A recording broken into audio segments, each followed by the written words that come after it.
United States Geological Survey may never have been founded if it weren't for two cousins from Kentucky staging a diamond hoax.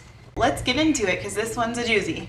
This story starts in San Francisco in 1870 with a guy named Philip Arnold. And Arnold worked for a diamond drill company, and that detail is important because you can't really stage a diamond hoax without diamonds. And he presumably stole a lot of diamonds from his employer and put them into a leather bag. And this is where his accomplice, who is also his cousin, John Slack, comes in. And let's just say that John Slack's name fits him. Arnold and Slack end up pairing up and actually going to the office of a mining broker in San Francisco, holding this leather bag of diamonds. The pair was kind of cagey and reluctant to describe what was inside the leather bag, even though they had approached this mining broker in his office, until finally they spilled the beans that it was full of uncut diamonds. And instantly this mining broker took the bait, got really excited, and even though he swore to secrecy, he ended up going and blabbing to his mining broker friends, including bankers and a Confederate pirate turned entrepreneur, Asbury Harpending, which it sounds like it made that sentence up, but he's actually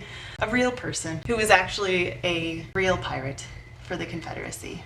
And instantly, this group of investors was absolutely chomping at the bit to get to wherever these diamonds came from, which supposedly was in northern Colorado at an undisclosed location that Arnold and Slack were willing to show them for money. So this group ends up giving Slack and Arnold $50,000, and they take that money and go to London, England under false names to a diamond dealer and spend $20,000 of it on uncut diamonds. Arnold and Slack came back from England and went to a remote part of northern Colorado near the Wyoming border and ended up basically sprinkling these diamonds mixed with rubies and sapphires all over this site. Arnold and Slack wanted to sink that hook a little bit deeper into those investors. So they gave Harpending a sack full of uncut gems that they promised was worth over $1 million. And so greedily, our Harpending took this sack, brought it to his home, cut it open over his pool table surrounded by his investor buddies, and uncut rubies and sapphires and diamonds just poured out of this sack. And at this point they called in reinforcements and even invited Charles Tiffany, and yes, it's that Tiffany, to appraise these diamonds. They wanted to make sure this was legit. And unfortunately, Tiffany is actually a really good businessman, but maybe not great at appraising diamonds, because Tiffany ended up taking a handful of these diamonds and appraising them at over $150,000. But that handful of uncut diamonds was only a fraction of the diamonds that Arnold and Slack had gotten in London for $20,000. So it was worth less than a fraction of $20,000. But it didn't matter. Everyone was just so frenzied and excited to find these diamonds, and they wanted to be the first to get that piece of that diamond pie, which is also why our next character comes in, Henry Janin, who's a mining engineer who was supposed to be this voice of reason and actually see if this was a legit claim. So it's at this point that Arnold and Slack finally take a small group of these investors out to this mysterious site. And they take a train out to Rawlins, Wyoming. They get off this train, and Arnold and Slack put these investors on horses and make them ride on horseback for 4 days, at which point they finally get to this supposed possible diamond mine at 4 in the afternoon on June 4th of 1872. So this has been like 2 years at this point. And they immediately start searching for diamonds. And it's within minutes that these investors start finding diamonds on the ground. Are we not? Is that how you think this works? And the whole time, Arnold and Slack are like, you should search over there. And even Henry Janin himself, who's supposed to be this voice of reason, ends up actually starting to stake out the claim itself and starts buying shares. And this is when Slack just disappears. Like, he's just gone.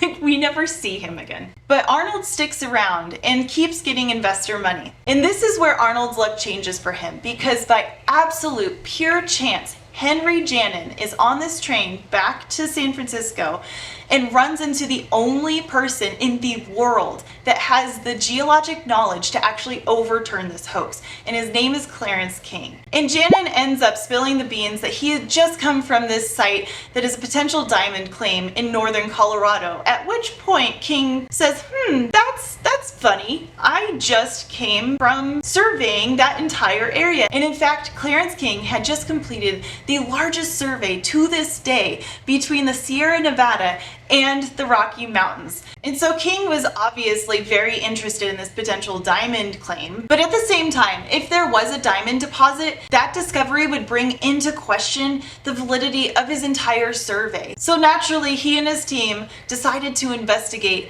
if this was real or not. King and 2 members of his team ended up going on a train back out to Wyoming and backtracking and actually finding this claim. When somebody stakes a claim, they literally put a stake in the ground with a sign on it. And so they were able to actually confirm that this was the place that these investors and Henry Janin had gone. And immediately they started searching and surveying the area. And when they got to the area, they noticed the ground was made of sandstone, which is an unlikely host for diamonds, but you know, they're not judging. But then they started seeing stuff that was really fishy. Like for every diamond, there were exactly 12 rubies. And gems only appeared near disturbed ground or footprints. And gems were even found in anthills, which gave classic salting vibes. So they dug a trench 10 feet deep and noticed that the only gems they could find were at the surface. And that was the last nail in the coffin to really say this is a hoax for sure. And it's also at this point that King realizes that they are being watched by a man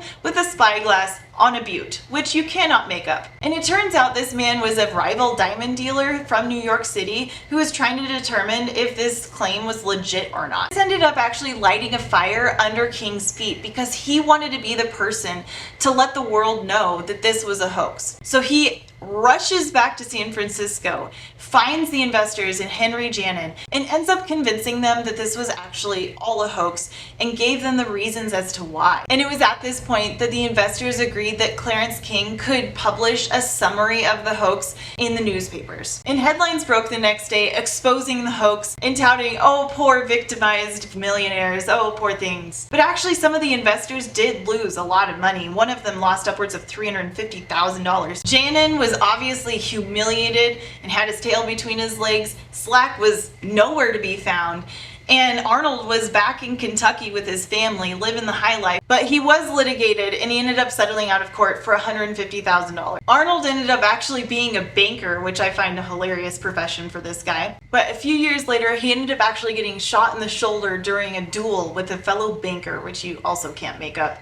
And he died of pneumonia 6 months later. Clarence King, on the other hand, became a national hero. His cool head and scientific rigor ended up restoring public faith in geology. Congress ended up establishing the United States Geological Survey and made Clarence King its first director. Ironically, King wasn't that great with money and ended up going into a lot of debt and ended up dying in debt in 1901 in Phoenix, Arizona. But his legacy lives on in the USGS. So the next time you think about government science, remember, the US Geological Survey may exist in part because of a diamond hoax. I'm the Cosmic Geologist, and if you like stories like these, hit that subscribe button and I'll see you in the next video.